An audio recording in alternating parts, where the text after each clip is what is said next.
আল্লামা দিলওয়ার হোসেন সাঈদী রাহিমাহুল্লাহ সেই 13-14 বছর আগে সেই উনি কারাগারে যাওয়ার আগে বয়ানে বলেছিলেন, আমি এই সরকার হাসিনা সরকারকে বলবো, যেইভাবে দেশের মানুষের বিরুদ্ধে কাজ করতেছ, মানুষের স্ফুলিঙ্গ মানুষের বারুদ যেইভাবে জ্বলে উঠতেছে, এদেশের মানুষ, এদেশের জনগণ এক সময় এমন ফ্রিকিক তোমাকে দিবে, দিল্লিতে গিয়ে পড়বা। শাহাবুদ্দিন চুপ্পু এখনো ভারতের দালালি করে, আমরা বলি তোমাকেও এদেশের জনগণ এমন ফ্রিকিক দিবে, দিল্লিতে গিয়ে পড়বা। তা আমরা শারমিন মুর্শিদের কাছে বলতে চাই, উপদেষ্টা জনাব মহোদয়া, উপদেষ্টা, আরো যত সম্মান সূচক কথা আছে আমরা বলতে রাজি, কিন্তু মনে রাখবেন, আপনাদেরকে বলি, এদেশে কোটা বিরোধী আন্দোলন করতে গিয়া, বৈষম্য বিরোধী আন্দোলন করতে গিয়া আমরা এ দেশকে হাসিনা মুক্ত করেছি, আমরা রাজপথে জীবন দিয়েছে বা আমাদের ভাইরা, আপনাদের এনজিও কিংবা খ্রিস্টান মিশনারি সমকামী এজেন্ডা বাস্তবায়নের জন্য নয়। কথা সত্য না মিথ্যা? আমাদের বীর আবু সাঈদরা জীবন দিয়েছে সমকামিতা প্রমোট করার জন্য। এই রংপুরের মুসলমান, আপনাদের কাছে জানতে চাওয়া, আপনারা কি সমকামী আছে? তাহলে এরা জীবন দিয়েছে কেন? জালেমদের বিরুদ্ধে, কথা ঠিক? ভারতের বিরুদ্ধে, কথা সত্য? আওয়ামী লীগের বিরুদ্ধে, কথা সত্য? সেটার একটাই কারণ ছিল, এদেশের জনগণ তাওহীদবাদী মুসলমান, এরা জালেমদেরকে সহ্য করে না। তাহলে এদেশে শারমিন মুর্শিদরা খুঁটার বিরুদ্ধে আন্দোলন কইরা, উপদেষ্টা হইয়া, এনজিও কোটায় চাকরি পায়া এখন খ্রিস্টান মিশনারি চালু করবার চায়, আপনারা দাঁত ভাঙা জবাব দিবেন তো? আরে আপনারা পাড়ায় জুতা খুলে নেন আর যাই করেন, আপনাদেরকে অন্তর থেকে ভালোবাসি, আল্লাহি আপনারা আমার ভাই, তাওহীদবাদী জনতা, আপনাদের এই ভালোবাসা আমরা জানি, এটা ভালোবাসার বহিঃপ্রকাশ, মানুষের আবেগের জায়গাটা নিয়ন্ত্রণ করতে পারে নাই, আমরা এই জন্য মনে কষ্ট রাখবো না। কিন্তু আমাদের জানতে চাওয়া, রংপুর কি আবারও ইসলাম বিরুদ্ধে সরকার গেলেও জ্বলে উঠবে কিনা? ইসলামের বিরুদ্ধে সরকারও যদি দাঁড়া যায়, আমেরিকার কোন এজেন্ডা বাস্তবায়ন করতে চাই, এদেশের তাওহীদবাদী আলেমরা ডাক দেয়, আপনারা ময়দানে ঝাঁপায় পড়ার জন্য তৈরি আছেন তো?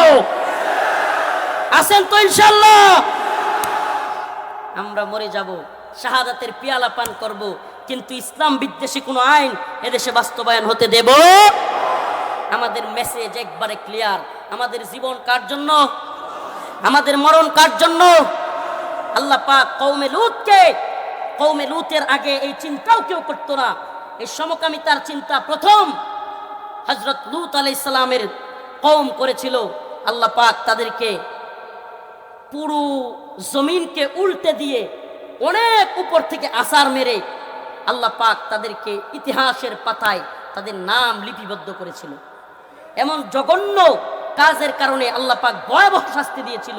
কি সেই শাস্তি? এই যে জমিনে আমরা দাঁড়ায় আছি, পুরো জমিন উল্টায় দিয়ে আল্লাহ পাক উপর থেকে আছাড় মেরেছিল। আর এখন ঐতিহাসিকদের মতে কেউ কেউ বলেন, জর্ডানের সেই মৃত সাগর, ডেথ সি, সেটাই হলো কওমে লূতের আস্তানা। এখনো পর্যন্ত ওই যে আল্লাহ উল্টায় দিছে, এই জন্য নদীতে পইরাও, সাগরের মধ্যে পইরাও মানুষ এখন ডুবে না। কি করে না? এখন অনলাইনের যুগ, পারলে ইউটিউবে সার্চ দিয়ে দেখেন, ডেথ সি কিংবা মৃত সাগরে মানুষ সাঁতরাইলে কি হয় না? নিচেই যায় না। আপনি ইচ্ছা করলেও নিচ দিকে যেতে পারবেন না, এমন অবস্থা, যাওয়া যায় না, বাসায় রাখে। তো আল্লাহ পাক এত বড় আযাব যে কারণে দিলেন, আর সেই সমকামিতাকে এই আমেরিকার ব্রিটিশরা মানবাধিকার কয়। কি অধিকার? এই সমকামিতা মানবাধিকার নাকি বিকৃত যৌনাচার? আমার কথা বুঝেন নাই? সমকামিতা এটা মানবাধিকার। মানবাধিকার মানে বুঝেন তো, মানুষের অধিকার। সমকামিতা কি মানুষের অধিকার নাকি বিকৃত যৌনাচার? আল্লাহ বলছেন সূরাতুন নিসা, আল্লাহ বলেছেন মাসনা ওয়া সুলাসা ওয়া রুবা, আল্লাহ বলেছেন তোমরা বিয়ে করো স্ত্রীদের মধ্য থেকে, নারীদের মধ্য থেকে 2টা 3টা অথবা 4টা, আর যদি অবস্থান না থাকে একটা। বিয়ে কাকে করতে বলেছেন আল্লাহ? কথা বলে না। আল্লাহ পাক বিয়ে কাকে করতে বলেছেন? পুরুষকে নাকি নারীকে? মেয়ে মেয়েকে বিয়ে করবে না মেয়ে ছেলেকে বিয়ে করবে? কোরআনের ঘোষণা কি? কোরআনের ঘোষণা কি? কে কাকে বিয়ে করবে? মেয়ে ছেলেকে না মেয়ে মেয়েকে? কথা বলে না। তাইলে ট্রান্সজেন্ডারবাদীরা কি বলে? আল্লাহ পাক বলতেছেন, আমি আপনাদেরকে আয়াত করে শোনাই, ওয়া ইন খিফতুম আল্লা তুকসিতু ফিল ইয়াতামা فانكحوا ما طاب لكم من النساء مثنى وثلاث ورباع فإن خفتم ألا تعدلوا فواحدة أو ما ملكت أيمانكم আল্লাহ বলতেছেন সুবহানাল্লাহি ওয়া বিহামদিহি ফানকিহু তোমরা বিয়ে করো মা তাবা লাকুম মিনান নিসা মহিলাদের মেয়েদের মধ্য থেকে যাকে পছন্দ হয় যাদেরকে মাসনা ওয়া সুলাসা ওয়া রুবা দুইটা তিনটা চারটা ফাইন খিফতুম আল্লাহ তাদিলু ফাওয়াহিদাতান আর যদি তোমরা ভয় করো যে ইনসাফ করতে পারবা না দুইটার ক্ষেত্রে তিনটার ক্ষেত্রে চারটার ক্ষেত্রে ইনসাফ করতে পারবা না তাহলে কয়টা আমার আবার রংপুরবাসীর কাছে জানতে চাওয়া আল্লাহ কি বলেছেন ফানকিহু মা তাবা লাকুম মিনান নিসা নিসা মেয়েদের মধ্য থেকে বিয়ে কার মধ্য থেকে করতে হবে এখন লূত আলাইহিস সালামের সময় পুরুষ পুরুষ সমকামিতা করত নারী নারী এটা তারা কল্পনাও করতে পারতো না এই জামানায় পশ্চিমা ওয়ার্ল্ড অর্ডার পশ্চিমা বিশ্ব ব্যবস্থা এই পশ্চিমের নাইরা কুত্তাগুলো মেয়ে মেয়েও বিয়ে করার সংস্কৃতি চালু করছে লেস কাটা শিয়ালের গল্প জানেন এই রংপুরের লোকেরা জানেন জানেন শুনবেন লেস কাটা শিয়াল এক শিয়াল গৃহস্থের গড়ে গিয়া খালি মুরগি খায়া ফেলে গৃহস্থ ক্ষুব্ধ হইয়া ইয়া লম্বার আমদানিয়া বসে আছে আজকে খালি মুরগি খাইতে আসিস তোর খবর আছে গৃহস্থ দরজার চিপায় রামদানিয়া দাঁড়ায় আছে শিয়াল তো চতুর মুরগি লিয়ে মারছে দৌড় মালিককে দেখে ফেলছে আর ওই আল্লাহর বান্দা সেও কূপ দিছে জ্বরের গতিতে খুব কল্লাই না লাগিয়া লাগছে গিয়া ফাঁসাইলেন যায় বলতেছিলাম আর জ্বালায়েন না রংপুরের এই রংপুরের লোক আর জ্বালায়েন না তো বলতেছিলাম গৃহস্থ মারছে কি কোপ এই ভাই আঞ্চলিকভাবে বললে নিজেরকে ছোট মনে করিয়েন না আমরা রংপুরবাসীকে ভালোবাসি সত্যি কথা ভালোবাসি আপনারা যেই বীরত্ব দেখিয়েছেন এবং সারা দেশের সবচাইতে আলোচিত একটা ছেলে আমাদের আবু সাঈদ আল্লাহ পাক তাকে শহীদ হিসেবে কবুল করুন আল্লাহ পাকের কাছে জালিমের বিরুদ্ধে যেই আমাদের ভাই আবু সাঈদের মৃত্যুর কারণেই আল্লাহ পাক গোটা জাতিকে এই ছেলেটাকে এইভাবে গুলি করার পর মানুষ আর টিকতে পারে নাই রক্তে আগুন ধরে গেছিল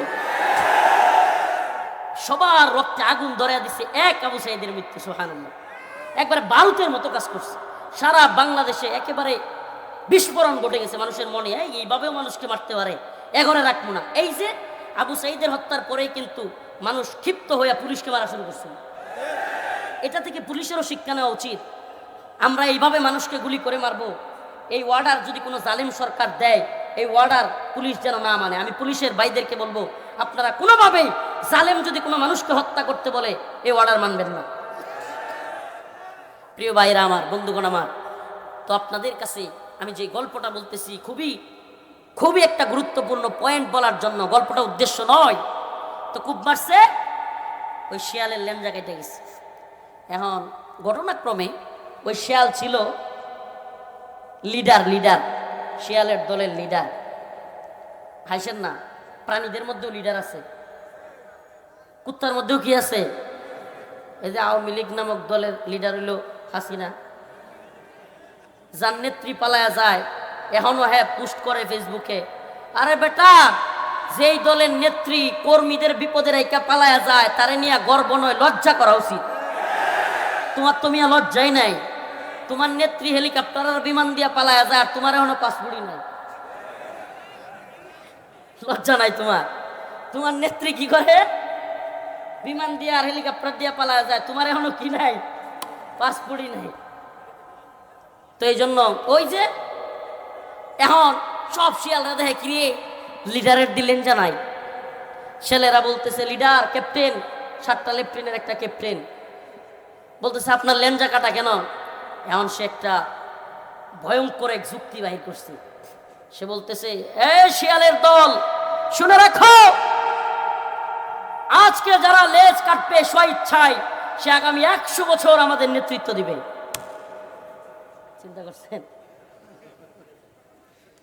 কি বলছে ওই যে ভারতে পালায় গিয়ে এখনো কি কয় আসমু সবগুলোরে ধর্মু লেজ কাটা শিয়াল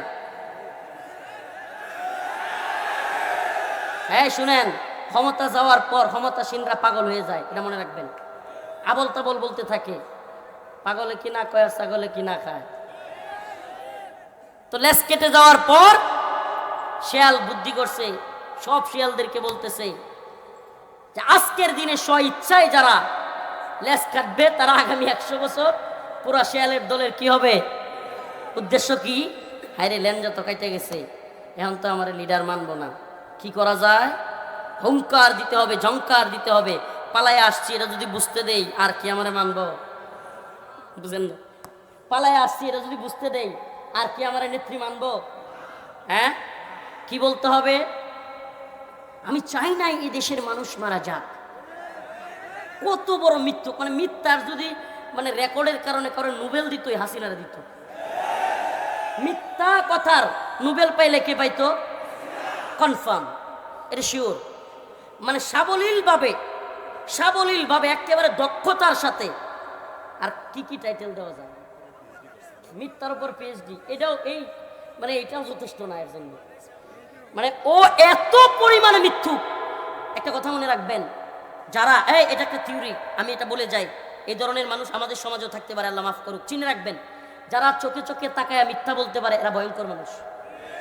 একবার লিখে রাখেন কথাটা, লিখে রাখেন। আমি